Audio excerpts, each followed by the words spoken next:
Hey everybody, Pastor Sam here with Pastor Ron. We're going to talk a little bit about Sunday's service and the sermon and things related to that as a bit of a review.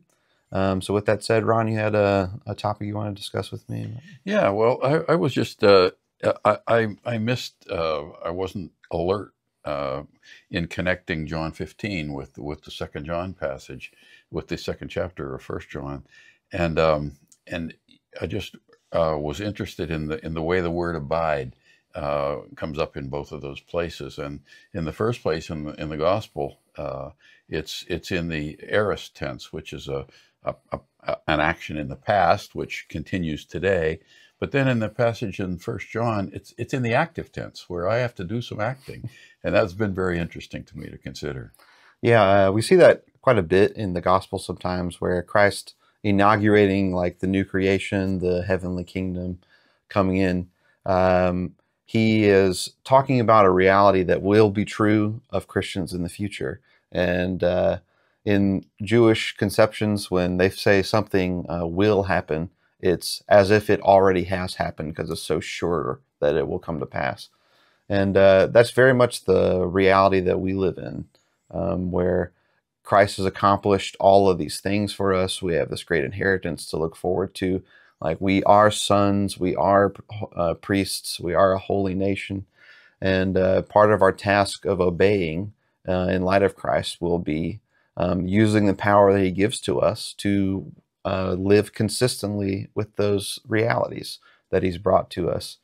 So I really hoped that I could try to walk that line in talking about these are things that are true. These are things that will be true for sure in the future as well. And now our task is to continue conforming our lives and our thoughts towards the true reality. The true story is the phrase I used quite a bit. That story of joining, agreeing with God on the flow of all of history. Mm-hmm. Mm-hmm. And there's a responsibility that we have, an active responsibility that we have to grow and to take the initiative, if I can use that word, Yeah.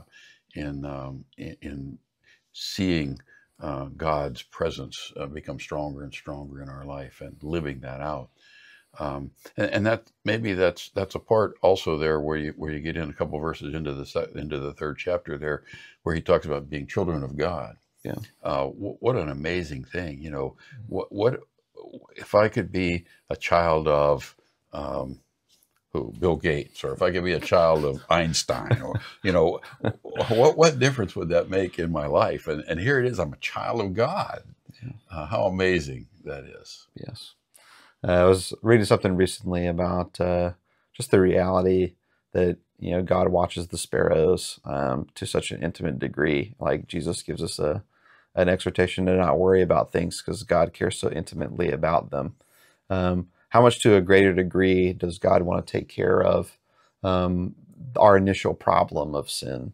So I really wanted to try to hammer home a good bit of that. It's like, as being actual sons, we will abide because we will be completely free from sin in all aspects in the future. And what a glorious reality that God, as our Father, is working all things for our good to that end. Mm-hmm. Thinking of we've already felt to a significant degree what it feels like to be free from sin's penalty when we were first saved. Um, we're continually get to see as we work with each other to be freed from the power of sin. Um, but the thing that gets me most excited is looking ahead to the future that God has prepared for us, where we will be finally free from the presence of sin forever. And I keep thinking, being reminded of these things that legitimately are unpleasant, like death, something so unnatural to man as he was created to be, can through Christ actually be something that is beneficial to us. Mm-hmm. That in the same way that the Son of God suffered death so that he could give us life, we can walk to death confidently, knowing that our future is secured and that death will not reign forever, just as sin will be present forever. Mm-hmm. Well, one thing's for sure, you can't make death pretty. Death is not pretty, and people who have experienced holding the hand of someone they love, watching them go into eternity, there's no way to say that death is pretty. And yet, despite that, we know that we have victory over it because of Christ's death. And those are some of the lessons that we learn, that we experience in those times, because it's not something that you can learn in a book. It's something that you learn by experience. And when you trust God, when you have faith, to know that His word is true, and you begin to see ways that how's it working out? Sometimes I don't know, but God's faithful, and He leads us step by step as we walk through that, and He can make a difference in our lives. I know in deaths that I've experienced of people that have been close to me, I would have perhaps feelings of guilt. I've had feelings of guilt because as I look back on those situations, God has made me a better person every time that I've gone through something like that, made me a different person. And I think one that He can communicate with in a better way, because I understand something that I didn't understand before. And so that made me feel guilty, actually, several times.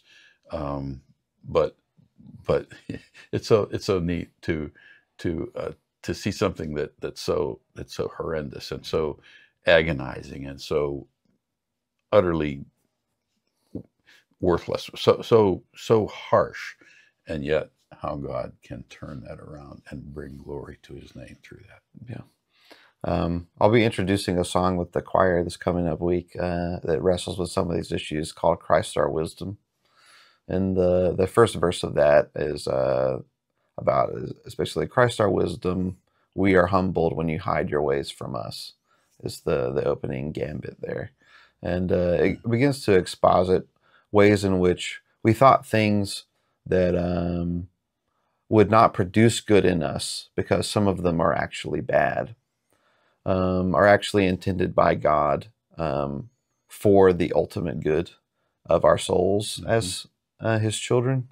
And we know this chiefly by watching the Son of God, the truly only innocent person to ever live, be consistently rejected by His own nation, to be hated by people that were supposed to be the shepherds of Israel, and to be crucified on a criminal's cross.